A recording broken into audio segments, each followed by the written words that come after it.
Crowd rising, heart searching, no more masks, no more hiding. The King is calling us into the light. Oh, step into the light. Oh, step into the truth. In the crowd where the voices get loud, everybody trying to look holy in the crowd. Hands in the air, but the heart ain't clean. Outside shining, but the soul unseen. Polished cups and religious show, but God sees what nobody knows. Every secret, every hidden part, He's reading every page of the heart. What's hidden in darkness will rise to the light.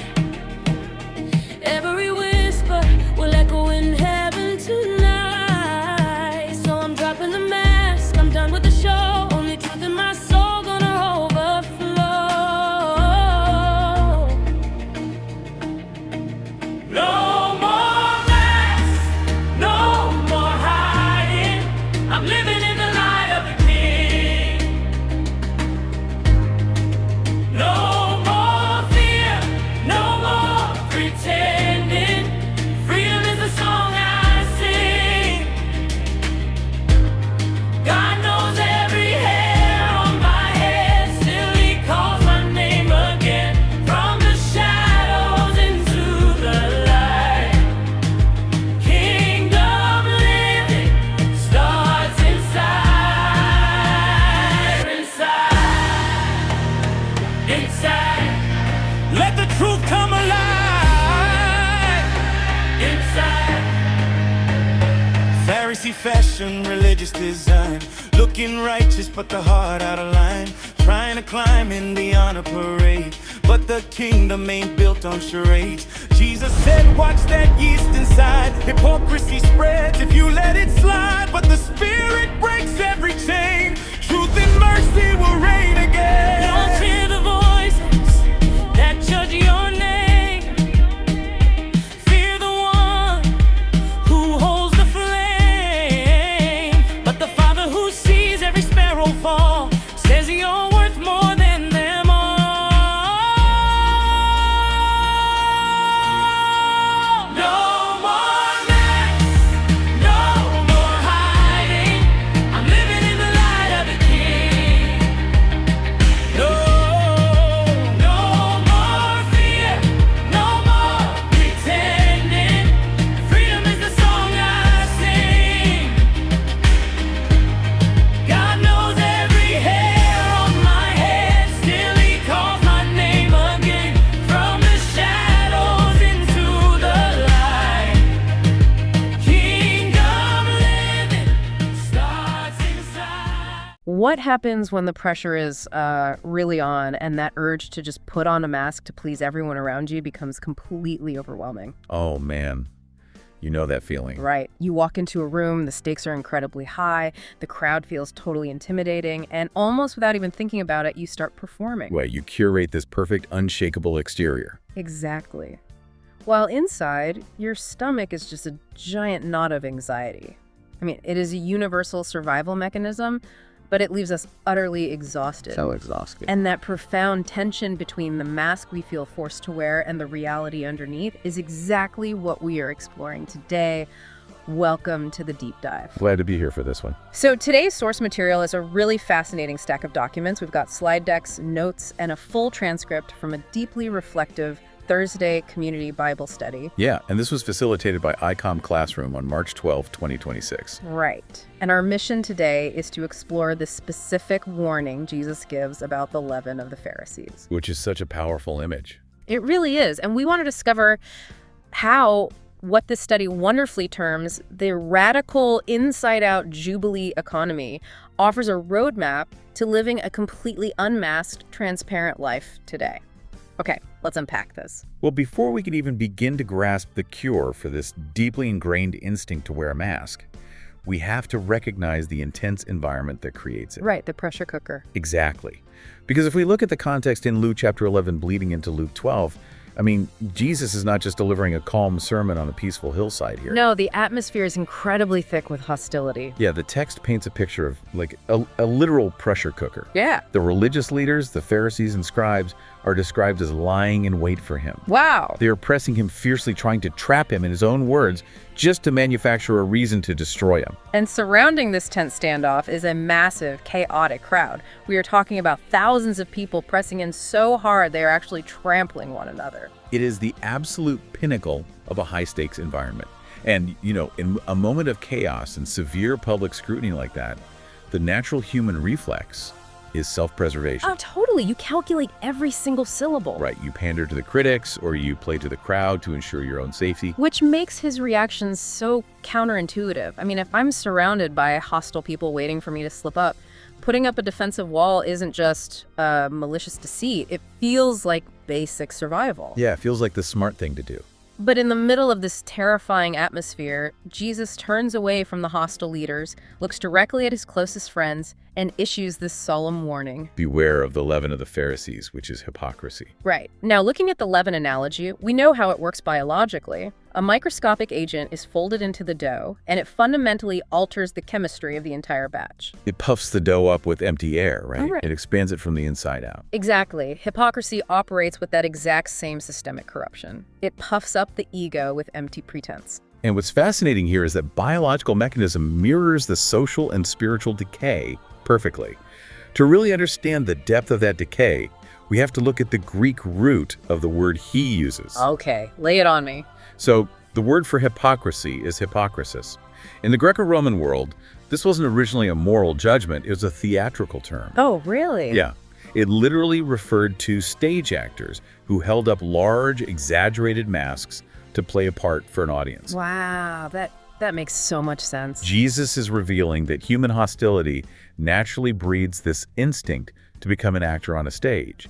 You stop relating to people as a genuine, vulnerable human being, and you start managing an audience. And the tragedy is that once you adopt that mask, even if you tell yourself, hey, it is just for self-defense, it erodes the very foundation of community trust. Exactly. It destroys relationships. And managing an audience is exactly what modern culture trains us to do, especially online. But Jesus doesn't just diagnose the disease, he offers the antidote. Right. He doesn't leave them hanging. And I love this part. In this terrifying, trampling crowd, the study captures a brilliant distillation of his message from a participant named Stephanie. Oh yeah, her comment was so good. She summarized Jesus' words to his disciples right then as simply, I got you guys, just trust me. That summary just cuts right to the heart of the text. Because if the fear of human judgment forces us into these theatrical masks, Jesus introduces a completely alternative reality. He invites them into a kingdom where masks are not just discouraged, they are rendered utterly useless by the sheer brilliance of God's light. Which naturally leads us to what the study frames as the inside-out economy. Right. Jesus shatters the illusion of the mask by stating plainly that nothing is covered up that will not be revealed. He warns that whatever has been whispered in private, locked rooms is eventually going to be proclaimed from the housetops. Which is a terrifying thought if you're wearing a mask. The kingdom operates on a strict demand for radical, transparent integrity over any curated image we might try to project. And if we connect this to the bigger picture, there is a fascinating point made in the text by a participant named Dolores. Oh, right, with the passage from 1 John. Yeah, she brought in 1 John 1.57. That passage declares that God is light, and in him there is no darkness at all. The theological implication there is staggering. It really is. It means true, intimate communion with God is physically and spiritually incompatible with a masked life. Because you simply cannot claim to walk in the light of the Creator while simultaneously cultivating a shadowed, fake exterior. The light, by its very nature, exposes the mask. Exactly. But let me ask anyone listening, how exhausting is it to try and keep your outside looking perfect while your inside is just a mess? Oh, it's draining. It's totally unsustainable. It is. That struggle between the exterior and the interior requires immense vulnerability. And it is terrifying because the urge to take a moral shortcut doesn't usually happen in massive, dramatic betrayal. No, it hits us in the most mundane, everyday moments. Yeah, and there was this incredibly honest admission from a participant named Larnius. She noted that keeping the outside looking polished is relatively easy. Sure, anyone can dress up for a few hours. But keeping the heart clean before God, that is the ultimate struggle. She said it is so tempting to just clean the outside of the cup and hope no one inspects the inside. It is the path of least resistance. Maintaining a facade only requires a little bit of energy, but cleaning the inside requires a painful level of honesty about our own brokenness. We see that everyday temptation, perfectly illustrated by an anecdote the study leader actually shared. Oh, the laptop charger story. That was so relatable. Right. He was at his corporate office and noticed a rare, highly sought-after laptop charger just sitting unattended on a desk. And he happened to need that exact model for his home office. Exactly. And the thought immediately whispered in his mind, just take it. Nobody will know, they don't check our bags, and it's a massive corporation. It is the classic justification. In our minds, we frame it as a victimless crime. Like, oh, it's a mere rounding error for $1 billion company.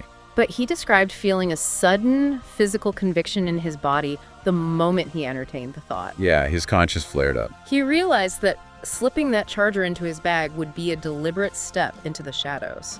It would be an invitation to that insidious leaven of hypocrisy. So choosing to acknowledge Christ in that quiet, unseen moment meant leaving the charger on the desk when absolutely no one was watching. Right. It requires a fundamental shift in who we believe is actually observing our lives. And that shift brings us to the absolute core of the teaching. Dropping the mask in the shadows is one thing, but dropping it in front of people who can actually harm your reputation or your livelihood. That's a whole different level. It requires a total reordering of our allegiances. Jesus draws a stark line between what the study calls the body killers and the one with all authority. The body killers represent all forms of human intimidation. It is the hostile Pharisees in the first century. And today? Today, it is the boss who holds your career in their hands, or the social circle that has the power to cancel your reputation. Yeah, their power is very real, but it is strictly temporary, and it demands constant, exhausting performance. Whereas divine sovereignty is eternal. It doesn't demand a performance. It demands total, unmasked trust. We have to approach this carefully, though, because when we hear the phrase, fear God, our modern minds often project the image of a cold, distant dictator waiting to punish us. Right, someone with a lightning bolt ready to strike. Exactly. But the study beautifully unpacks the Hebrew concept of yada. Yada refers to a profound, intimate relational knowledge. It is experiential communion. God's authority isn't detached or clinical. No, Jesus emphasizes the absolute meticulousness of his care, pointing out that even the very hairs on your head are all numbered by him. That is just a staggering level of detail. I mean, the creator of the cosmos tracking the molecular reality of your biology. And he follows that up by talking about sparrows.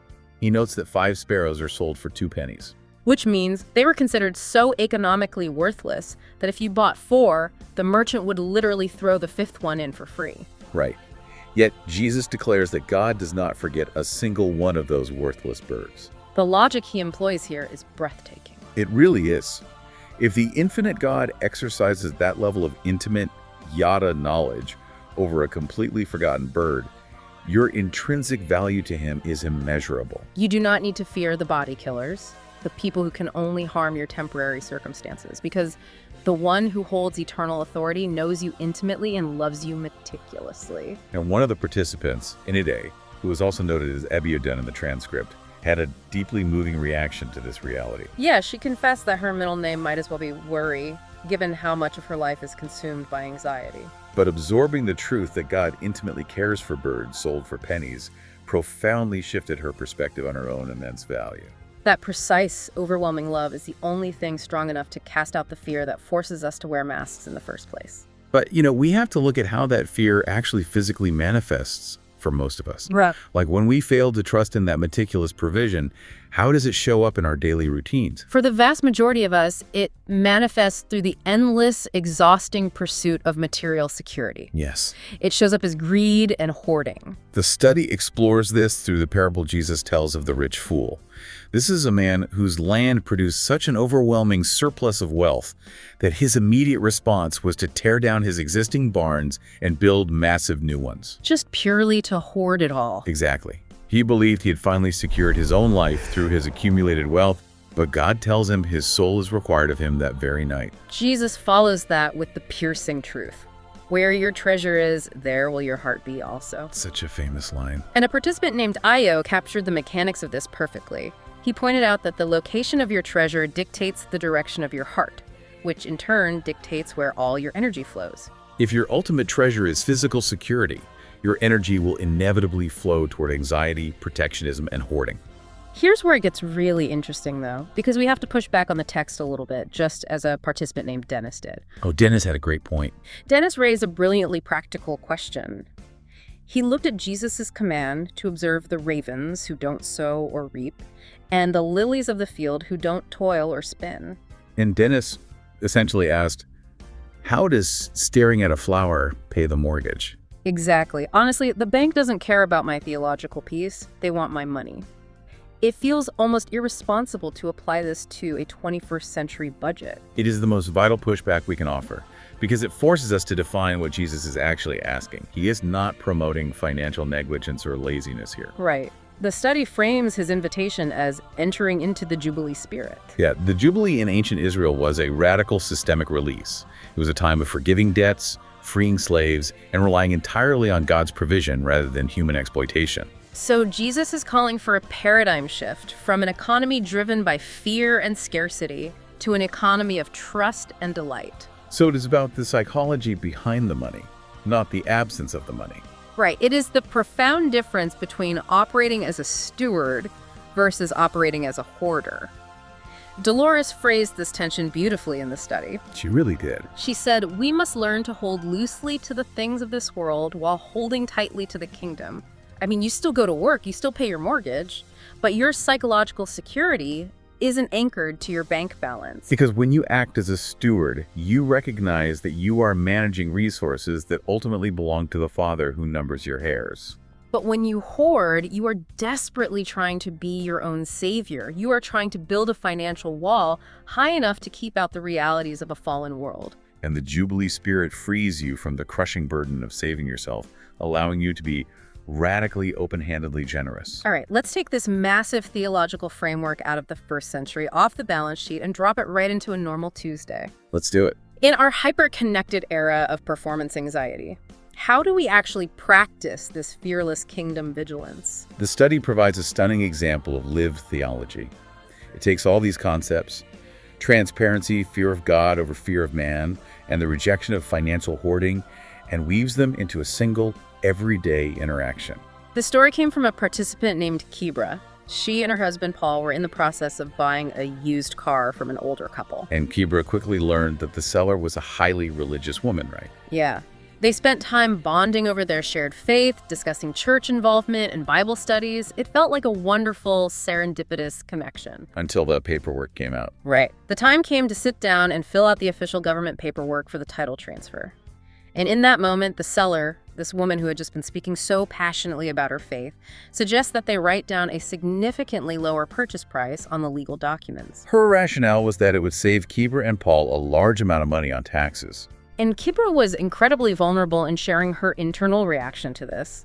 She admitted she felt the immediate pull of justification. Oh. The leaven of hypocrisy whispered, "Why not? You hate paying taxes anyway. It's a victimless crime. Let's keep the money." It is the exact same temptation as the laptop charger, just with a higher dollar amount and a willing accomplice. Exactly. But her husband, Paul, didn't hesitate. Without any self-righteous fanfare or dramatic preaching, he simply and flatly refused. He told the seller, "No, we're not going to do that. That's not the truth." The question Kibra posed to the study group after sharing this is profound.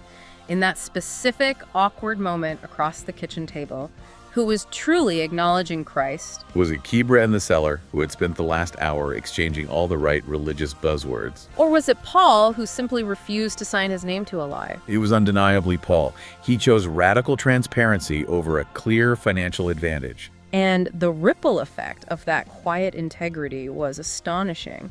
The seller was so deeply convicted by Paul's unmasked honesty that she literally asked to join Kibra in Paul's Bible study. She confessed that they were an answer to prayer for her non-religious husband, who needed to see what genuine faith actually looked like. Wow. The study explicitly connects Paul's quiet defiance to the early church in Acts chapters 4 and 5. When the apostles are threatened by the religious authorities, their response is unwavering. We must obey God rather than men. Paul embodied that exact same spirit. He wasn't intimidated by the social pressure to just smile and go along with polite fraud. He demonstrated that an authentic witness has very little to do with religious performance. It is about fearless action. It is about choosing to walk in the light, especially when it costs you something tangible. It costs you the illusion of control. It costs you the mask. So what does this all mean for us as we wrap up? We have journeyed from a trampling, chaotic crowd in ancient Judea to the quiet tension of a used car sale today. It means recognizing that the instinct to perform, to hide, and to hoard are all symptoms of the exact same disease, fear. Right. But when you truly internalize that you are intimately known and meticulously loved by the creator of the universe, that fear loses its grip.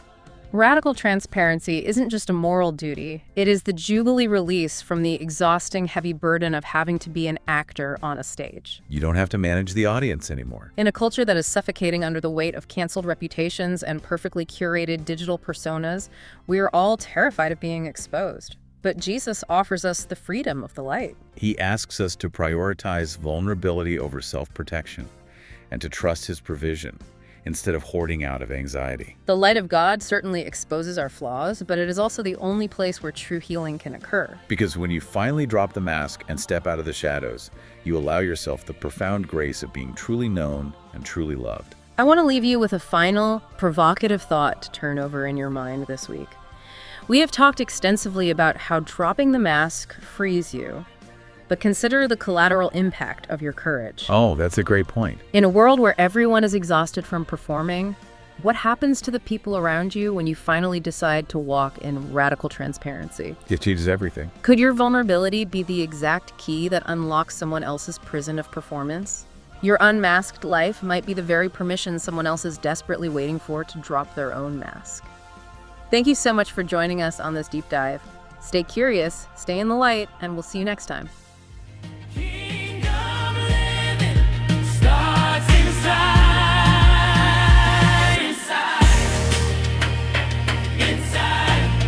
Let the truth come alive. Inside. Who sees the heart? God sees the heart. Who knows my name? God knows my name. No fear of man. We stand in the light. Kingdom truth. We testify to fight. You know me deeply. Still you love me completely. Every seed free, every scar. You knew me from the start. I don't need their applause. I just need your love. When heaven calls my name, that will be enough. No more masks, no more hiding. I'm dancing in the light of the King. No more fear, no more pretending. Freedom is the song we sing. Seek the kingdom, seek it first. Living water for the thirst. From the shadows into the light. Inside, inside. Let the truth come alive. Inside. Throw away the mask tonight. Walk in freedom, walk in light.